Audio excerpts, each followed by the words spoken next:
Welcome to this week's Fireside Chat with Jesse. I am joined today by Jenn Wirth, VP of Operations for Verdant Commercial Capital. Thanks for joining me, Jenn. Thank you for having me, Jesse. Greatly appreciate the ask. No, it's great to have you on here. It was great to see you a couple weeks ago at the funding conference in Chicago. Yeah, I was glad we were finally able to coordinate some calendars here. I know you're a busy lady. So As I appreciate are you. you giving me your time. Well, I don't identify as a busy lady, but you know, Well, not a busy lady, but I guess in this world, maybe. I mean, you're very busy as well. I'm just messing with you. I think I can get away with that, but yeah, maybe we'll see. We'll see. You're fine. For those people who watch this who know me, they'll probably be like, "Dude, seriously." But anyway. Right. Well, yeah, a little later, but it's okay. For those people who might not be familiar with yourself, Jenn, do you mind just kind of introducing yourself and your career to date in equipment finance? Sure. As you said, Jenn Wirth, VP of Operations at Verdant Commercial Capital. I have been in the equipment finance industry for well over 25 years. I started at a very small leasing company all those years ago, information leasing company.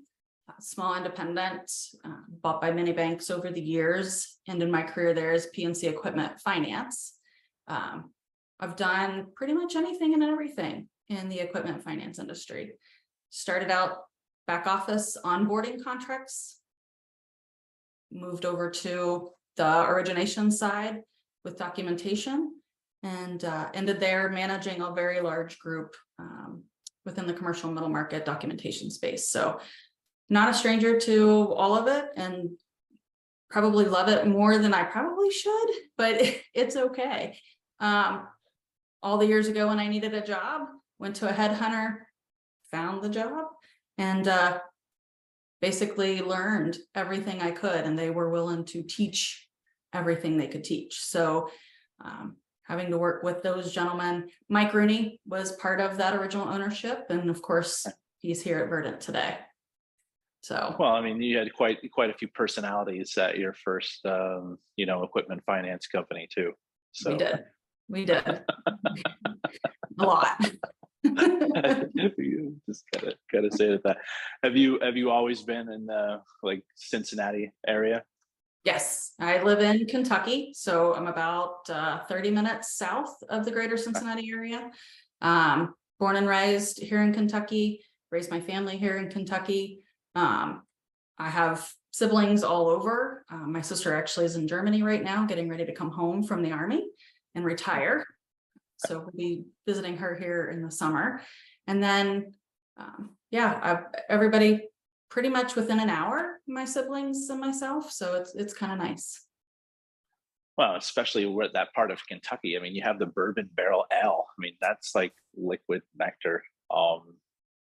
Yeah, anyhow. All together. Sorry. Bourbon Trail's an hour from my house. We visit it often.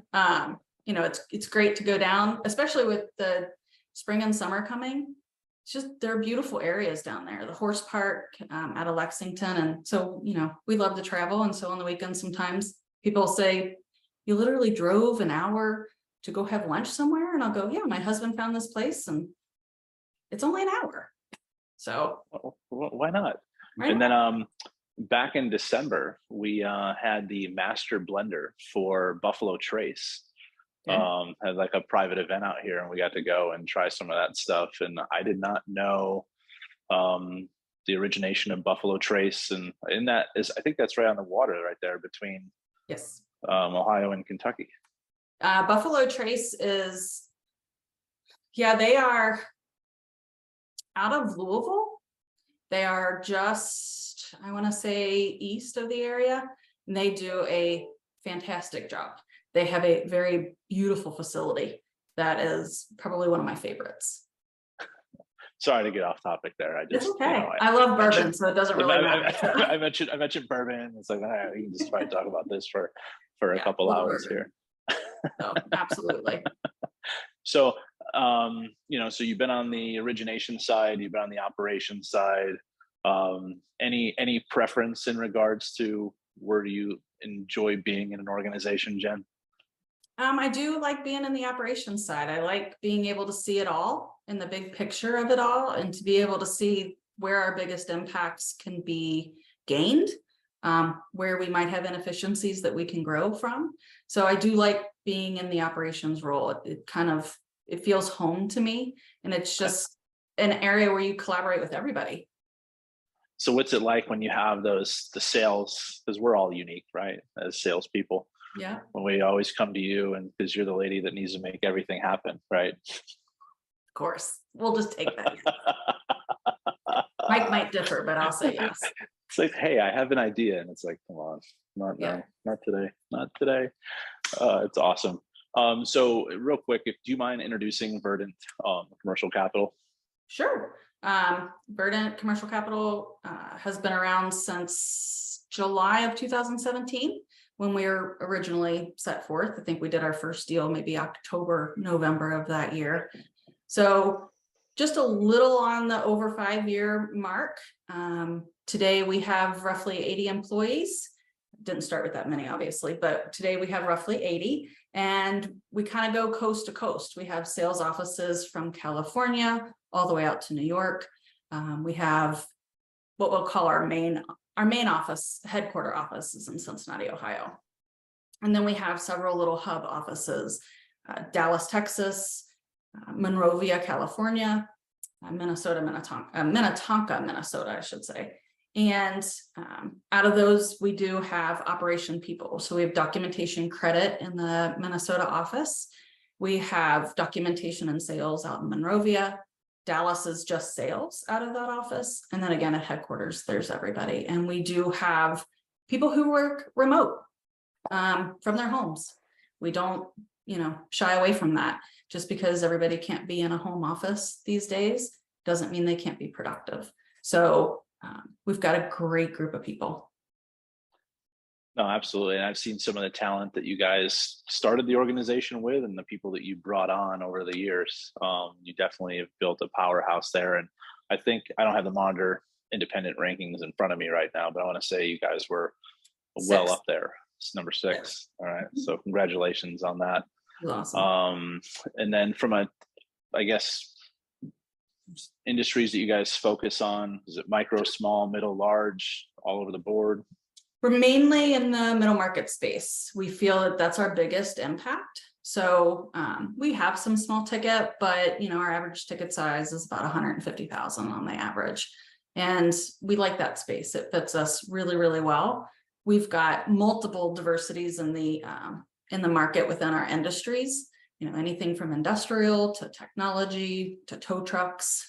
So even energy, we run that platform with Jenn out of Buffalo. So, we pride ourselves on being able to do pretty much everything. We're very used to it, I should say. Well, that's fantastic. And then you have the right people in the right seats to be able to make everything happen, right? Yes, we do. I mean, and we go for tenure. So, we're only 5 years old. So average tenure, if you take a look at just the age of the company, you're probably looking at roughly 2.5 years. We grew by 40% last year. So that's a big number. That's a lot of people to add in a year by 40%. So when you look at that, you go, well, that means they're really not there that long. But we look to hire talent. And so what that means is that we've got people with tenure of 25 years to 30 to 40 years and people who've been in the industry 5 or 6 years. But we've done that on purpose. Knowing our small company, we've wanted to hit the ground running, and having the talent allows us to do that. So it's been great to be able to hire people. And then we also have people who have never been in the industry, and we're teaching them. So how is that going? I just want to touch on a couple things there. Sure. I definitely believe in if you're the right person for the right role, do you need to be in an office? No. Is it probably nice? Yeah. Culture sometimes, yes. Yeah. I mean, that's the whole thing where it's like, the old school methodology is, yeah, let's go. But, if it's the right resource, it's like, why not? Like, why subject these people to a long commute, or if their organizations are going to force them back in the office and you can pick them up, let's go. Yes, we actually picked up 2 like that last year. Fantastic. Yeah, That's it was awesome. good. And then I guess from a cultural perspective, that's the challenge with that, right? Is how do you fold them into your culture when they might not be able to get to like a, home base or a regional office? Yeah, we have a lot of calls, right? Everybody, especially on the operation documentation team, they talk every day, right? They kind of Skype every day, if you will. Well, we use Teams, but how are you doing? Just checking in, especially those who don't have an office to go to ever, right? Their home base is home base. They do, and I will say, we've hired a culture of people who do that really, really well. They really care. They kind of make sure they're all a team, because at the end of the day, if the team doesn't work, then it doesn't work. And so they'll collaborate, they'll communicate. It's kind of funny because, we'll reach out to each other and say, hey, I'm going to be gone for lunch for an hour. If anybody needs me, call my cell. And they'll communicate with that just all the time. They tell me, I'm not usually on them, but they'll say, hey, we've got a group chat going. We check in on these people every day, or we check in on this group of people every day. And I think that's what you have to create, like making sure you touch base every day with those people who aren't coming into an office. They're totally fine to work remote and they can work from home all day, every day. But, I feel like we need that interaction. You just have to have somebody to talk to. Some people are fine with a hi, works for them. Other people want to have a 10-minute conversation, and that's fine too. But I think you grow your culture in that way. We have an annual meeting every year. We bring everybody in. We just had it at the beginning of March. We brought the whole documentation team in and put everybody together for 3 days, independent of the sales staff, so that they could really get to know each other. Because again, even within the documentation group, it grew by 40%. And some of these people had never seen each other, just talked to each other or seen each other on camera. So it was nice to be able to bring it in. That we used it for training. We used it for just pure team building interaction. So we try to keep an open mind when it comes to that, because like you said, if it's pure talent, don't pass on it. They don't have to be in an office. You need that wherever you can get it, especially these days when it seems like it is hard to find. And just being able to have everybody and collaborate was just great. Everybody was like, this is what we needed. So, we're open to that. And I think that's good too, to be open to. Sure. No, absolutely. And, I think I've been pretty much on the business development side my entire 18 years now in equipment finance. So majority of that's been just a remote employee. Right, So I've, right. I've been used to working like this remote life. And, I see it from more on the sales side. And that's why I was wondering more on the ops side, where are you seeing people being more productive working remote than in the office? Yes. And it's funny. I was very used to it. At PNC, we did a study.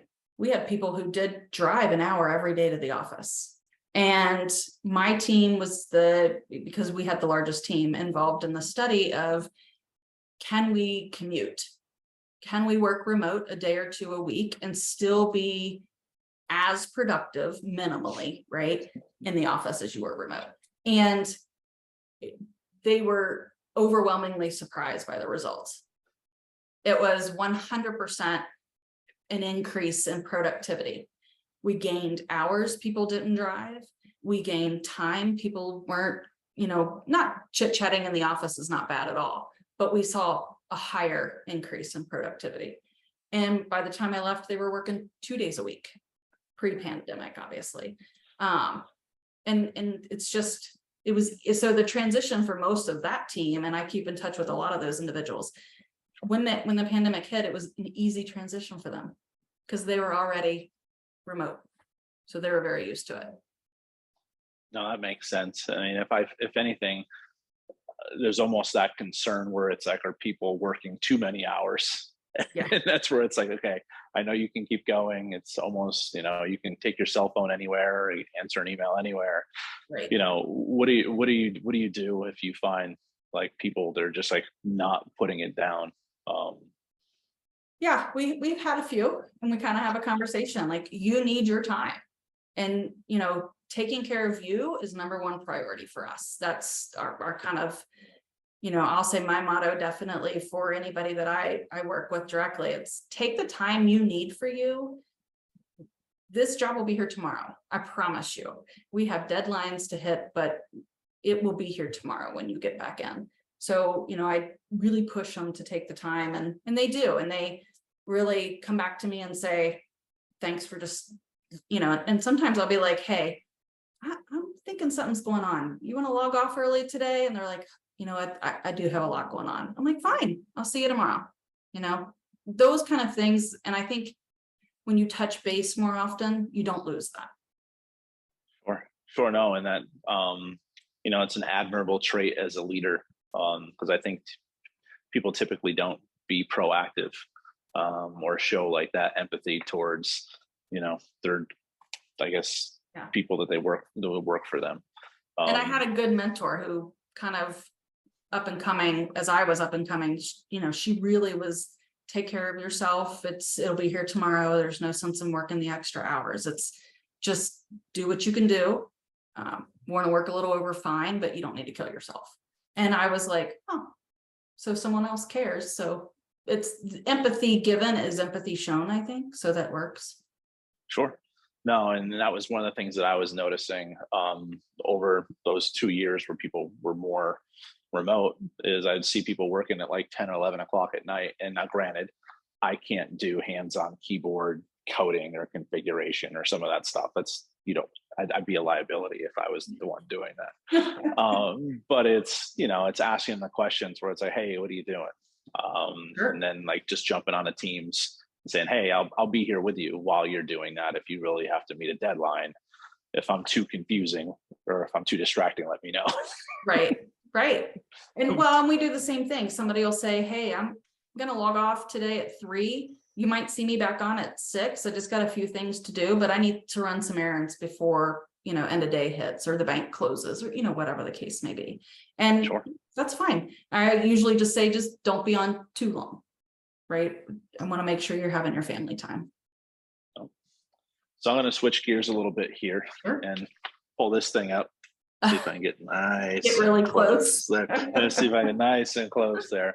So I wanted to talk about, this designation for top women in leasing, Jen, and kind of what that meant to you when you got that email from the Monitor.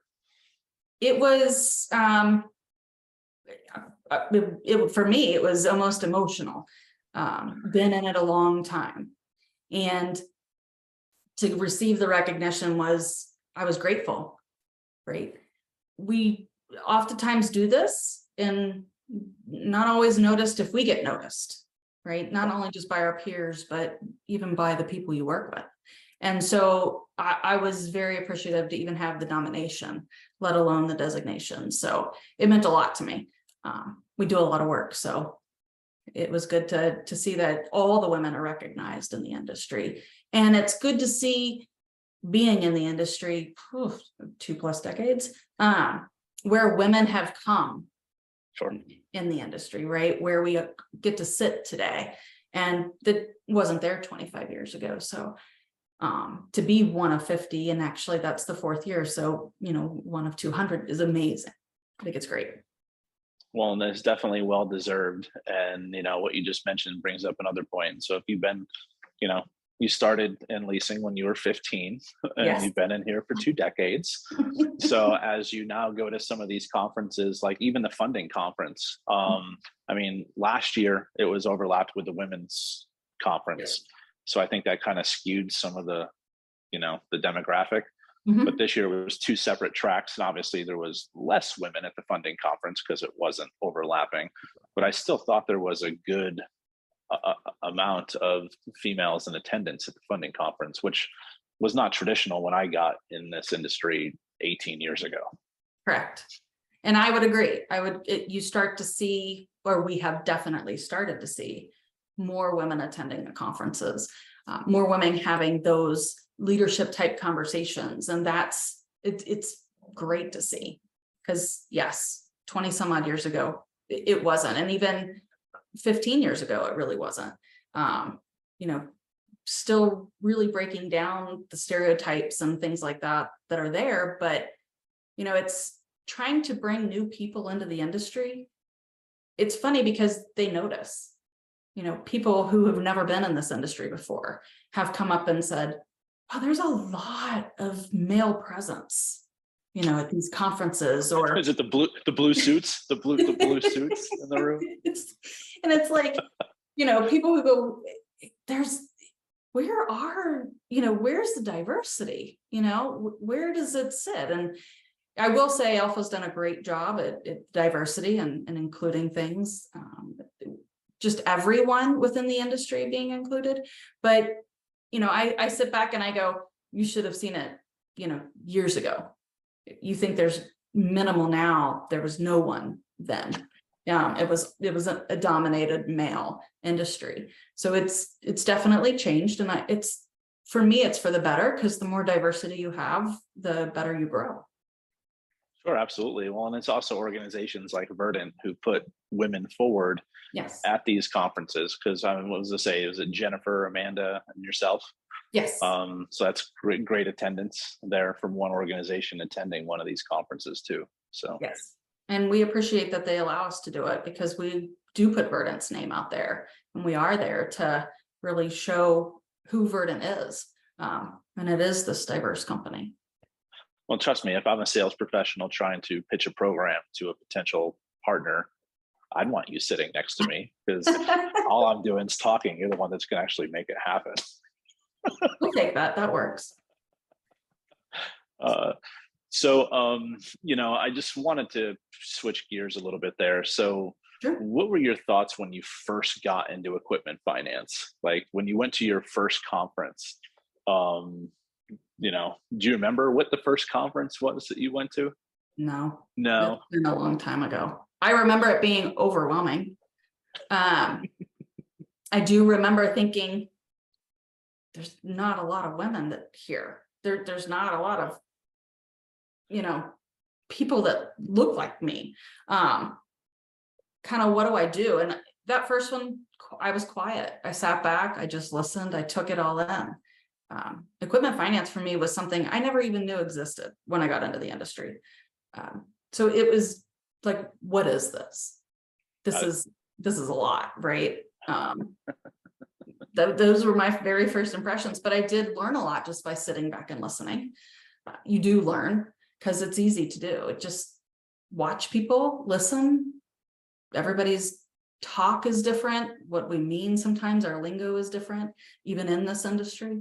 But it was good to be invited, and it was great to have something, just that I already had one then behind my belt, so the ones that came after would be easier. Yeah, it's like the first time you walk into a new room, and the challenge with equipment finance is everyone knows everyone, right? And it's like sometimes you're the outsider. And it's even last year when I went to like the AACFP conference for the first time, I don't know, like 60% of those people. And, you know, it's different. Now it's like you go to a conference and you know everyone. It's like, and that's it, right? Like that's always the challenge. When you first walk in, you're like, how does everybody know everybody? And I know no one, like no one. So yeah, it is always interesting.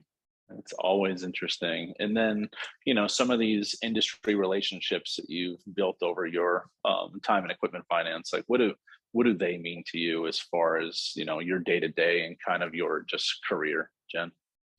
It's funny because it's always, to me, having a colleague in the industry that you can call and ask a question to. You know, we might get hung up on something, and it's always been having that person to call and say, hey, I just have a question. This is going to sound crazy, but we ran across this issue. Have you guys ever seen this before? How have you handled it? The good thing is in this industry, and most of the people that I know don't say, oh, I can't. Nope, sorry. They'll tell you, this is how we took care of it. And I think having that partnership and relationship, it's great. It speaks volumes to this industry specifically. You're rare going to get somebody who goes, nope, not willing to help you. You're a competitor. We're all competitors. It doesn't Sure. really matter, right? So growing that over, my career has been great, because it doesn't matter where these people are today, right? And I have people who no longer work in the industry that I still keep in contact with. But and I might have to call on that person someday, even it may be a question related to equipment finance, but it may be an odd question that I have to ask my friend who's a tax accountant, my friend who's an attorney.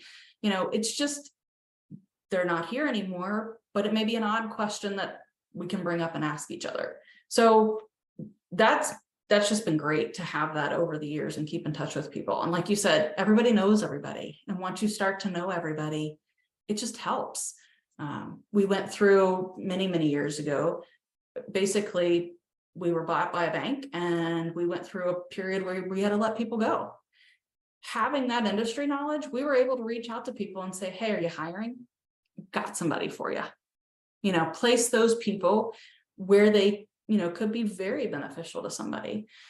Some of those people are still at that company today, right? So it's like, if you didn't have that, you might not be able to help the next person. Little things like that, I think, are great within this industry, and everybody kind of appreciates that with each other. I think there's not a bad taste, I don't think, if you do that. I think it's perfectly fine. Yeah, I mean, it's truly, there's enough to go around, and it's kind of, you win some, you lose some. Sure. I've been in situations where you sit there and it's like, you just hear people, can't believe you lowered your rate that much just to take this deal. And it's like, I'll get you on the next one. And it's like those fun conversations, but they're not like coming to blows over it or really hurt. It's just like, okay, I see it. Yeah, and those questions come up, like, how did you win that, right? Like, how did you win that customer? Well, we did this. That's kind of how we were able to get our foot in the door. And we have those same conversations, like, how did you win that customer? Like, what did we do wrong? Kind of thing. But it's nice that people want to talk about it because it helps everybody. Sure. I mean, that's the one thing that I try to pride myself on doing, because I've won a lot of business in my career in equipment finance, but I've lost a fair amount of business too. And it's, when you lose something, it's like, what could I have done differently? Like, what was it? Was it me? Was it the process? Was it the program? And people are pretty much transparent. Absolutely. And you want that, right? Like, ask that customer, how well did this go? Did we do a good job? Or, you know what? It wasn't so great this time. Why? Let's fix it the next time, right? Because without the feedback, you don't know. The interaction's gone. So you need the constant feedback. Absolutely. Until they tell you, then I was the problem. Then you're like, whatever. I know who asked for your opinion. Who asked for your opinion? Whatever. We're not going to count that one. It's fine. Yeah. Whatever. No, but I mean, even if it is me, I go, that's not how, I'll give you somebody else to talk to the next time. It works. Hey, I can't be, everything to everyone. Sorry. Yeah, absolutely. I just find that entertaining at some point, because I send out surveys. I mean, you got a survey after the EF Cares event, right? Mm-hmm. And it's like, you sit there and it's like, you want feedback, but when you get like constructive feedback, it's like, okay, maybe I shouldn't have asked for your opinion. Like, maybe, or you get the same question that has the same, and you make, that's the question, we're taking that out of there. That one got a lot of what we don't want to see. I'll allow comments on this, but you can edit comments. Thank you. Right? Thank you very much. Thank you. Oh, I hear you. I know. Trust me. That's awesome. So I do ask everyone who comes on here to give me a little fun fact about themselves. So what makes Jenn Wirth tick outside of equipment finance? Travel. I'm an amateur landscape photographer. So those I personally took, both of the pictures behind me. They're actually all throughout our home. My husband and I love to travel with our children. I have 4, almost all grown adult children. And we pick places in the United States that we haven't seen. There's so much beauty here within the United States, and it offers so much. So whether it's to fly somewhere for 2 weeks or drive somewhere for 2 weeks, that's what makes me tick. Like, you and I were talking early on. I'm an hour from the Bourbon Trail. I'll go down every Saturday if I have to, visit a new place. There's always, even, an hour north of Cincinnati area, we have up and coming little mom and pop restaurants, shops, things of that nature. That's what I love to do outside of work. What is your favorite, I guess, state or like place to go to that you've been in the States? Montana is my favorite. 2 years ago, or a year and a half ago, September of 21, we took our youngest two boys to Yellowstone, Grand Tetons Glacier National Park. We were gone for 2 weeks and traveled that whole area out there. I vividly remember making a phone call to John Merritt saying, I'm moving to Montana and I'm going to just work remote from here. To which he laughed, and I said, I don't think I'm kidding. And I mean, it was just stunningly beautiful. And for my husband and I, it was a place of just pure relaxation. We just loved it. We were busy every day. We walked, we hiked, we did all kinds of stuff, but it was just there. They were very nice people. They welcomed all their tourists. It was very laid back, and it was just a very nice place. So for me, that's where I'd be. That's awesome. I was going to ask the ignorant question, where did you go to Montana before Yellowstone came out, or did you watch a couple episodes and then you were like, oh, I need to go check? Oh, okay. I hadn't watched it. Okay. Then we'll watch TV. We'll sit down and watch a series here and there. But like summertime comes and we lose kind of that time frame. We don't sit down. We've got a lot going on and we just do whatever. And 2 of my children have bought homes in the last 4 months. Both moved in December. And so, like my husband said, there goes our summer. Like, we're going to be there helping them with whatever they need. My one has already said, Dad, I got to get this done and that done. And so we'll be at their homes. But we went before we had sat down and watched the show. Okay. And then we watched the show. And I was like, I get it. I was just more laughing because like Brooke, I think we binge watched the first like 3 seasons or 2 seasons. And then next thing you know, she's like, oh, we need to get a ranch. We need to do all these things. I'm like, will you stop? Like, just stop. Come on. No, I wanted the ranch before, but it did solidify. I wanted the ranch. Yeah. I mean, I want a nice like house, with a nice little pond, good acreage and everything else. But like a ranch, I'm like, I kind of work enough. I don't want to have to work outside of work more than I have to. Yeah. Have you been to Alaska? Not yet. It is on our bucket list. Okay. I was going to say, from a landscape photography perspective. Yeah, we've had a few friends go, and they keep telling me, you've got to get out there. I promise you'll love it just as much as you love Montana. I promise. That and the food, everything is just fresh. Which we cannot wait. Like I said, it's on our bucket list. Probably a couple of years for a big anniversary, and we'll make the plans. So, yeah. And then I guess my last question to you is, at the end of the day, why should a company want to do business with Verdant? We're personable and we're people, and we're here to help you in whatever financial information needs you need. If we can't do it, we'll find you somebody who can. We're committed to that type of customer service with our customers. If we don't work it through, we'll help you find somebody who will. We won't leave you just hanging with a nope, we can't do it, sorry. We want to be there for those individuals, and we want to make any customer our customer, whether they are our customer or whether we have to move them on to another bank or another financial institution. We're here to help everybody. That's just how our business runs. We've seen it work. We ran that model for many, many years. So running that again, we've seen it with success. And I think tenure does a lot. We've got a lot of tenure here. We understand and we can structure it. So bring it to us. Let us see what we can do. Well, excellent, Jen. Exciting to see where you guys have gone in 6 years, and exciting to see what the future holds for sure. And us too. I appreciate your time. Hopefully our paths cross somewhere in the near future. Oh, I'm But sure they will. I'm sure we'll see each other soon. sounds great, Jen. Well, you have a great day. Thank you very much for your time. Thank you, Jesse. Thank you so much for having me. Absolutely.